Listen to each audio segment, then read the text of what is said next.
Okay, so in this series of videos, I'm going to just show you how I used Elementor, the Elementor page builder, to build the pages of my website. So I'm going to start with this home page here, which is the website is RobinJanelSmith.com. So I'll start with how I built this home page, including this this kind of banner jumbotron area and these links right here. This I believe is part of the footer, but I'll still show you how I did that with my contact information and social media links. And then I'll show you how I did my portfolio page and my teaching page. So we're actually going to do the portfolio page and the teaching page from scratch because I want to do that from scratch. I need to do that all over again. Let's start with the first part, this home page here. So you'll see it's I'm just going to rebuild it for you. I'm going to try to rebuild it for you instead of just pointing to like what I did, and you can see how it's done. So let's get to it. So I'm going to add a new page here, and I'm going to call this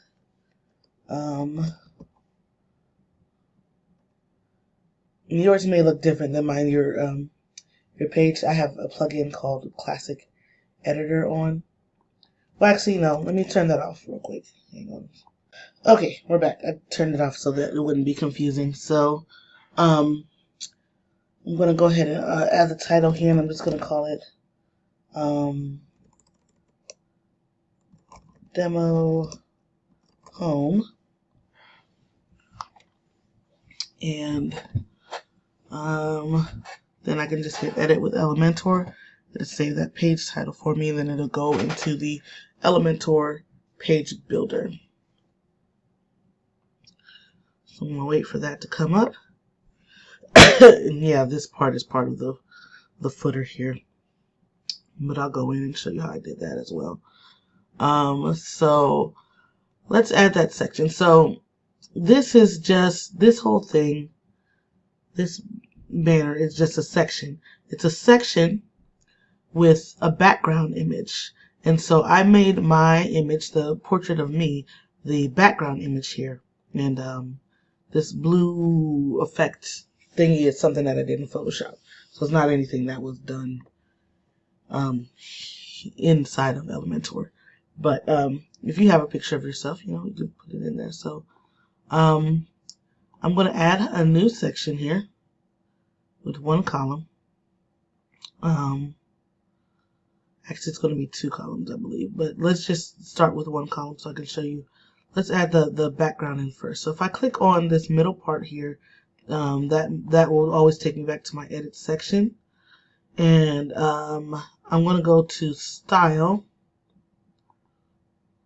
the Style tab, and then the first drop down is the background. So I can choose, there's different background types that I can choose. You can make the classic is going to allow you to choose a color, or you can choose an image. You can choose a gradient. So like if I wanted to have two different colors that flow into one another or something like that, I can choose that, and I can adjust the location and the angle of the gradient. Just I think it's something that I did for the background overlay, which I'll show you. I can have a video as the background. I can upload my own MP4, or I have a link to an MP4, or I can have a link to a YouTube or a Vimeo link. So if I wanted to grab a video off of YouTube, let's see. I think I'm signed into someone else's account on YouTube, maybe.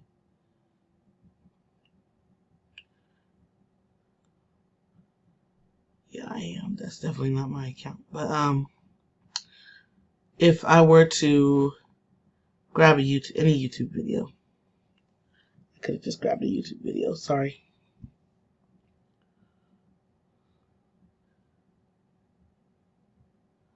Oh, here we go. Some No, that's a weird one. That's a live one.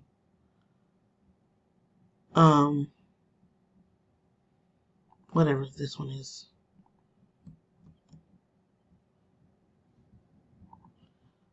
I can make that, paste that link in there, and then that will show up as the background. And you can't really see it right now. Well, you can see a little piece of it because we would need to add padding and space to, since there's no content in here, you're not going to see anything yet, really. But that's something that I could do. I can have a background video, and I can choose whether I loop it, whether it plays on mobile. The background fallback would be the image that shows up if the video isn't working or something like that. If the video can't be loaded, this cover image will replace the background video in case that video can't be loaded. And then the last thing, this is new, but it's a slideshow, so I don't really know too much about it. Like I said, this is a pretty new feature, but you can add images. You would upload images, and then it will show a slideshow of images in the background. So that's just, I don't know, I don't have any images uploaded here to really show you too much. Oh, here's some stuff. I need to delete these actually. So if I had these as my images, it would create a slideshow, like it would slide the images. You see it's changing the images, and I can change the duration of the slides. So that's in milliseconds. So 3,000 milliseconds is 3 seconds. You can use your math skills there to figure that out. And then I can choose whether I want the transition to be a fade or if I want it to be a slide. The Ken Burns effect is the zooming in kind of effect, or zoom out effect. That adds some motion there. So you can play around with that if you want to do that. But for now, let's go ahead and do what I was going to do, which is add my image here as a background. So I'm going to see, I think I made this image 1500 by 960 pixels. You can make yours whatever you want, but like that's about the size of the resolution of the screen. So you might want to make it something even bigger, like 19 by 20. That's a pretty big size. I mean, that's a you want to make sure that it can be looked at on resolutions on laptops, and then or on bigger monitors. My monitor is 19 by 20 by something resolution, but like you want to at least make it 1500. I think is a good size. So I'm going to go ahead and choose that. So you see the little top of my hair is there. Like I said, I don't have any content in the column yet, I don't even have a widget in there yet. So it's not going to show anything. So let me go ahead and put a widget in there for now. Just so we can see a little bit more, and then it'll make more sense. So I'm going to drag in a heading widget, and I'm going to drag in a text editor widget. So I'm going to go ahead and copy and paste this. And when I copy and paste it, I'm going to just paste it as plain text. Paste as plain text. There we go. So that way it won't take any of the it won't take any of the like the formatting with it. So which is what I want. So there's that, and then my heading was digital media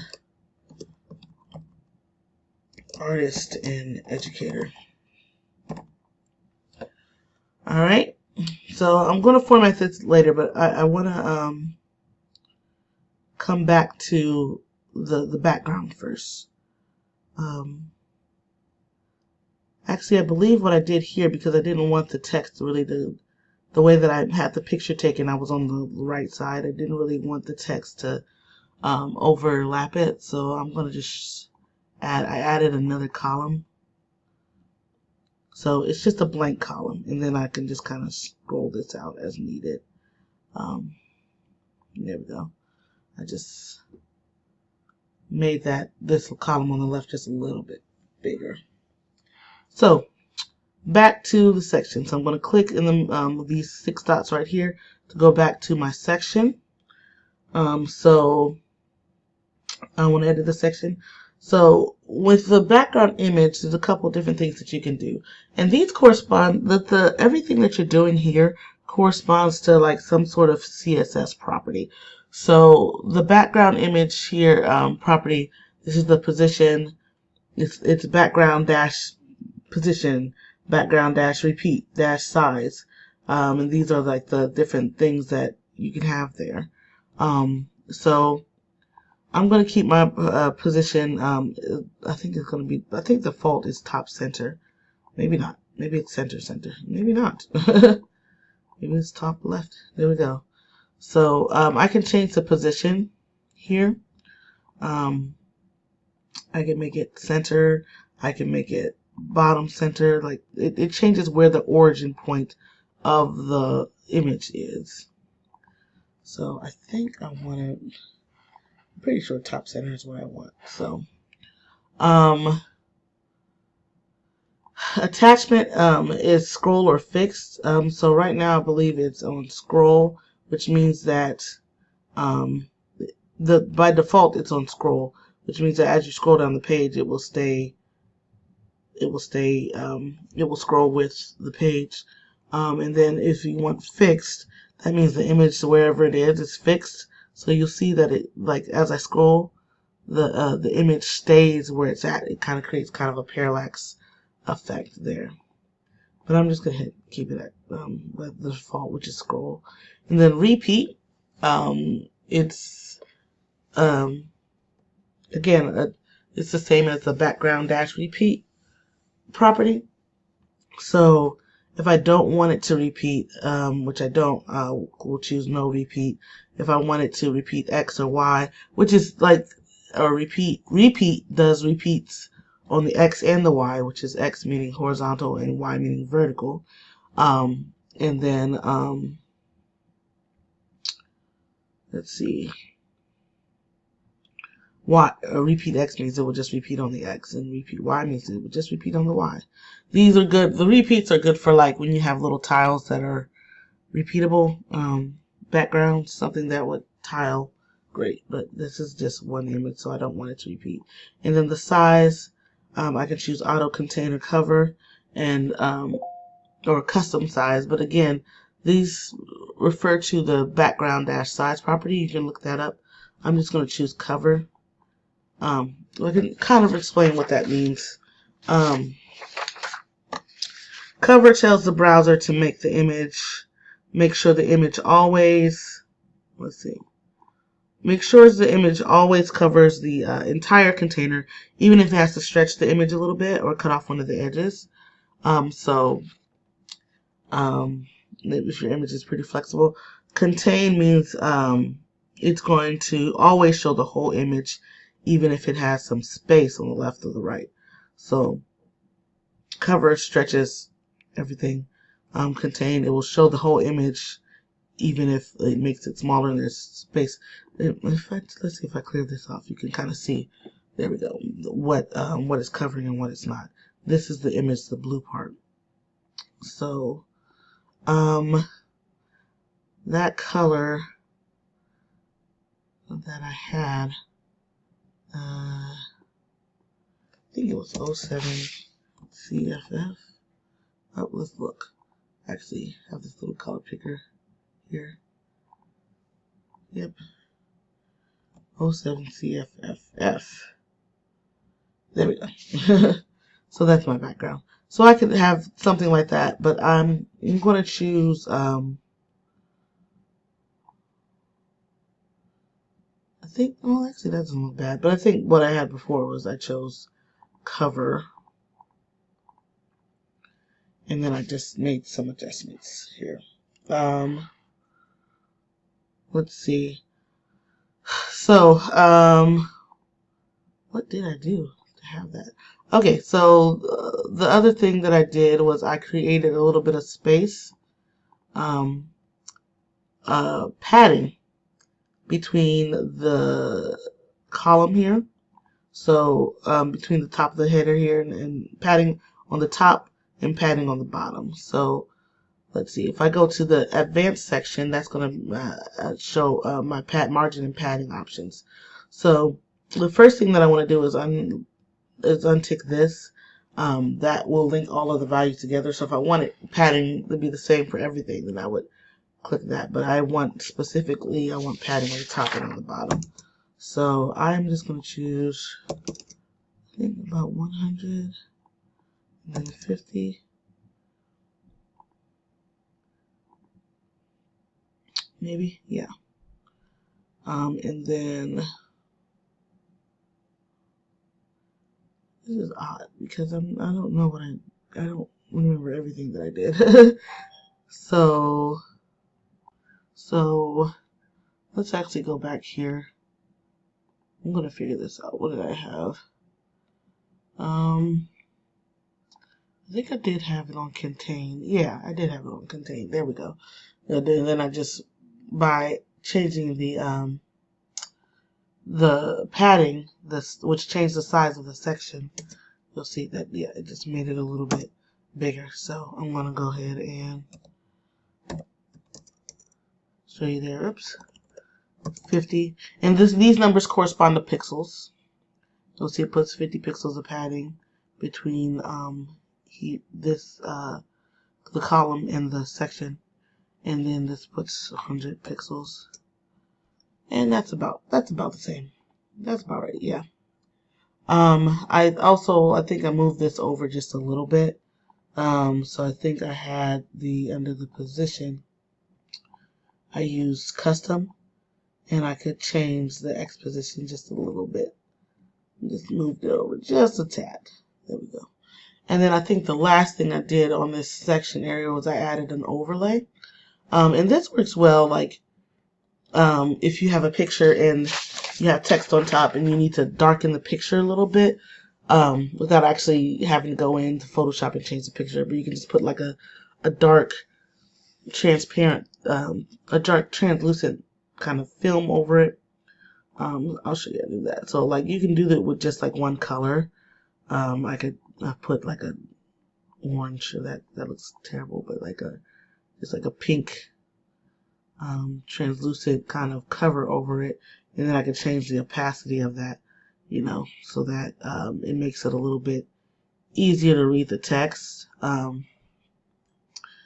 But I think what I did was, in my case, I used a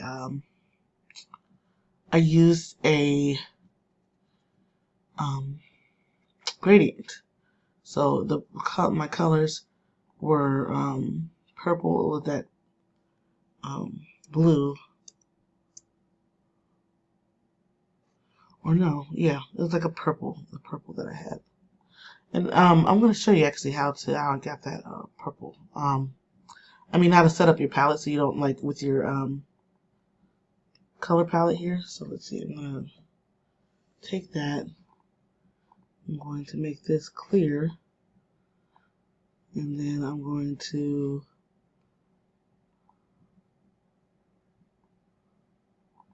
make this, I made this opacity a little bit higher. I think I changed the angle a little bit.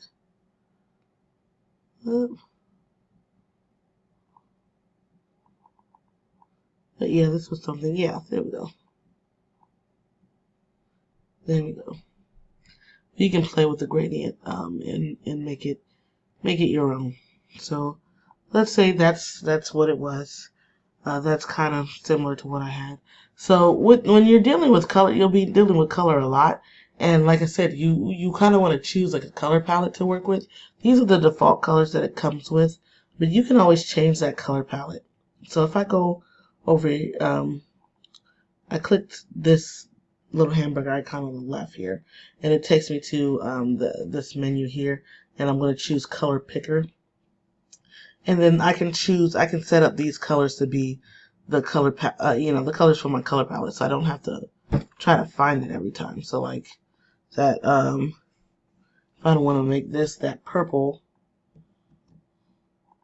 and if I want to make this that that blue, oh come on. Oh, it's like trying to double it for me. There we go.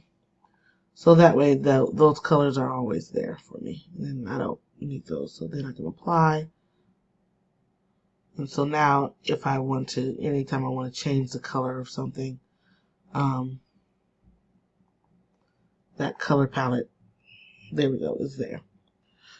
So that makes things easier. So the next thing I want to do is I want to adjust this header widget, and I wanted to change the this is where you can change the content, obviously. You can change whether it's centered or left justified, the right justified, whatever you want your alignment to be. And then over here we would change the style of the text. So I want this text color to be white, and then I want to change my typography here, and I want the family will be the default, whatever I chose for my header, my heading font, which I believe is, I think it's it was supposed to be Montserrat. I can't tell. That looks different. Doesn't look like. Maybe it is. I don't know. Transform it to uppercase. My weight should be bold. There we go. I'm gonna. Well, no, it's actually. Oops. I'm gonna click on this pencil icon to get back here. So instead of moving that box, I'm going to just change the size of this. I can change the size of the font here just a little bit, and I can change the line height and the letter spacing if I wanted to as well. But I'm just going to, if I clear that out and make it nothing, it just does the default. So that looks good there. I can also add a text shadow if I want to. So that will help it pop out a little bit more too. Graphic designers, you know about shadows and whatnot, and not to overdo it. So this changes my horizontal and my vertical. Make this shadow a little bit more prominent. Just a little bit more.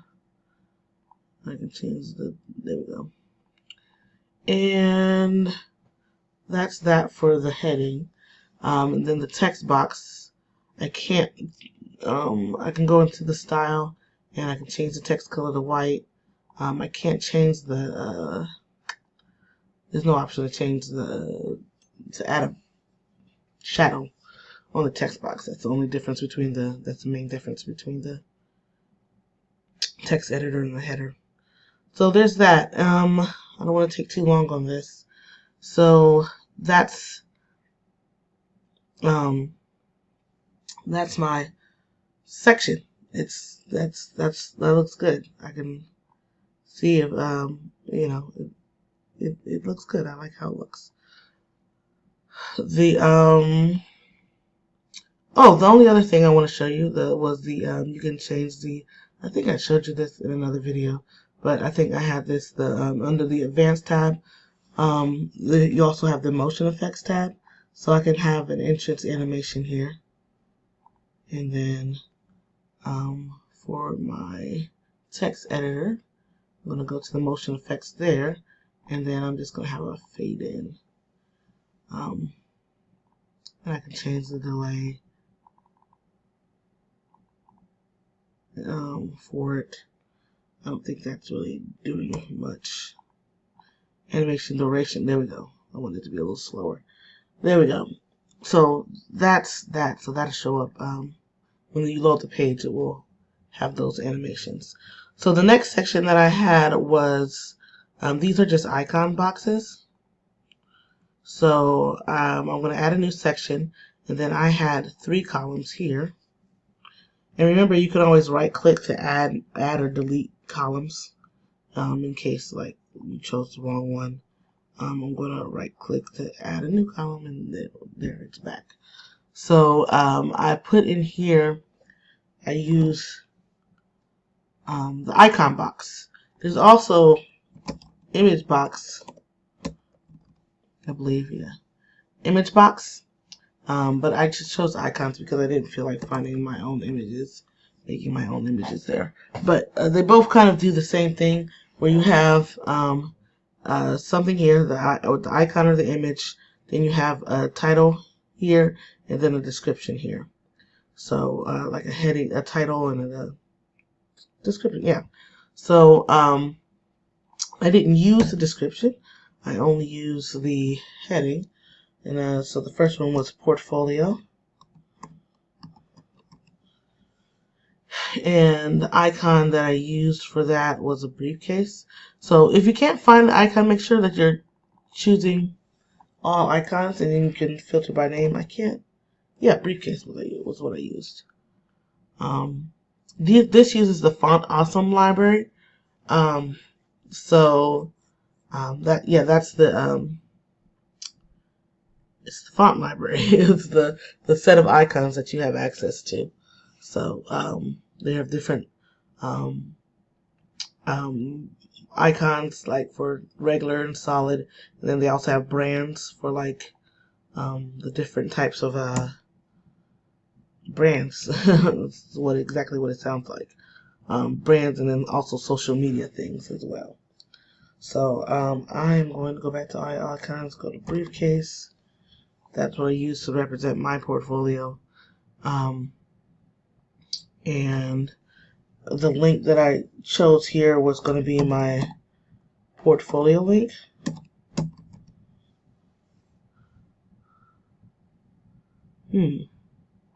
Oh, if I start typing,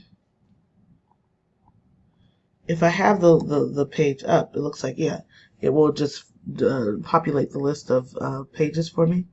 I'm gonna choose a whole new portfolio, but that's okay. And you can choose the icon position, left, top, right, however you want that to look. And then under style is where you can go and change the color of the icon. I had mine at black. I had the size a little bit bigger, and then I guess you can rotate it if you want. If you want the angle to be different, I don't need all that. And then I believe I did have some motion effects here. I had the fade in up. That's what I had. And then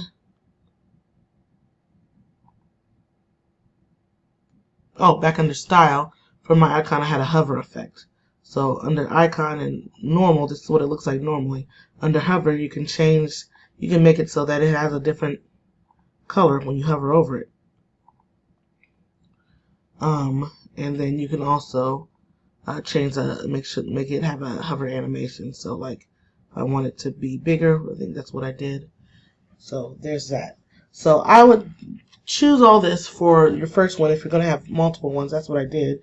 And then I just right clicked on the widget edit icon right here, not the column, but for the actual widget, I right clicked on it, and then I hit duplicate, and then I can just click and drag it over here, and then same thing, duplicate, and then I can click and drag it over here, and then all I have to change over here for this icon box is the actual icon, and the link in the title. So I don't have to reset up everything else as far as the motion graphics go.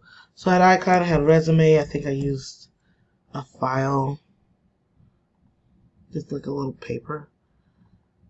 That's just what I used for my resume.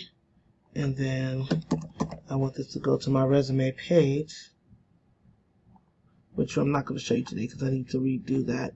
And then I'm going to upload change this one to my teaching page, which I think was, I used the graduation cap.